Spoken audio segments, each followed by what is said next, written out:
Hi guys, let's look at this question which I had again shared in the group today, quant question of the day 13. Now this question had appeared in CAT 1994, right? And I feel for a CAT 1994, this question is a little difficult because assuming that earlier year CATs used to be very easy, right? So let's see. This is on election model, but not exactly the election model, but yeah, related to elections. So the number of votes not cast, okay, now this is a very important term here, not cast for Praja Party increased by 25 percentage in national general elections over that which were not cast for it in the previously or the previous assembly polls. So if I understand this question, we are talking about two elections. One is the national elections, okay, and the other one is the assembly polls.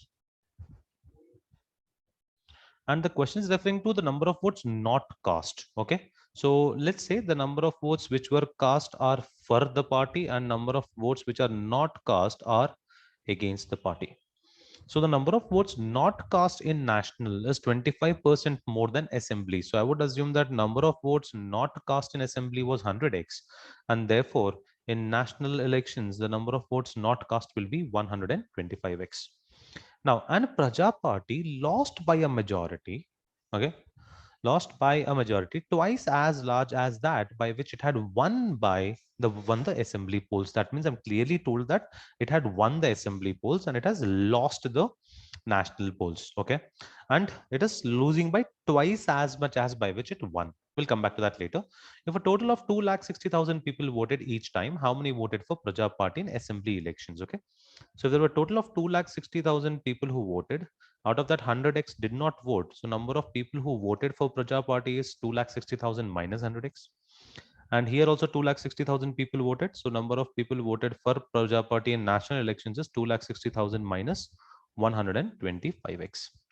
Now, in the national elections, it lost by a majority. Now, generally, majority is winning minus losing, but that would be if you have won the elections. Okay.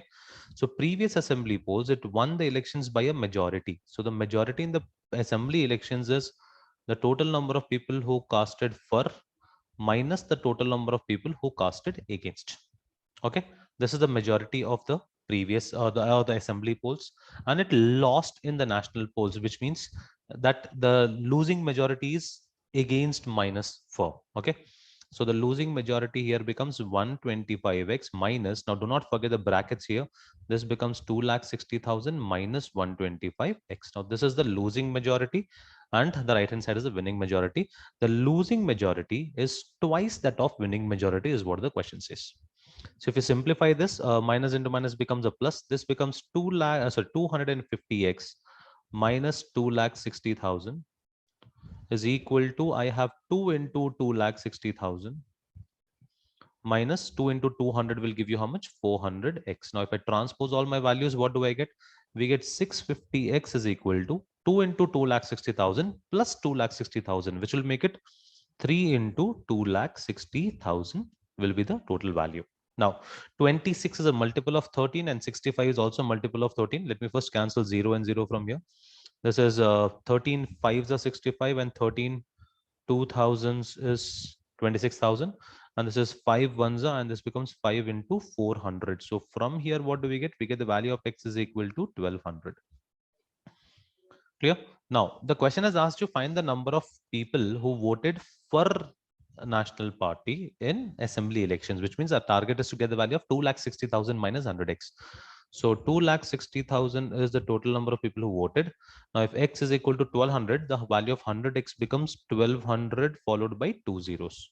So this minus this, which means I have 1,40,000 people voted for the assembly, voted for the Praja Party in the assembly elections, and therefore your answer here becomes option C.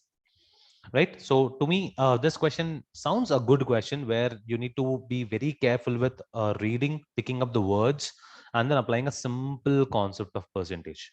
Right. So I think in looking at the calculations and everything, a good solve would be somewhere around 120 to 150 seconds. Should be a good time that you would have taken to solve this. And yeah, that's it for this question. All the best, guys, and keep revising your concepts. Thank you.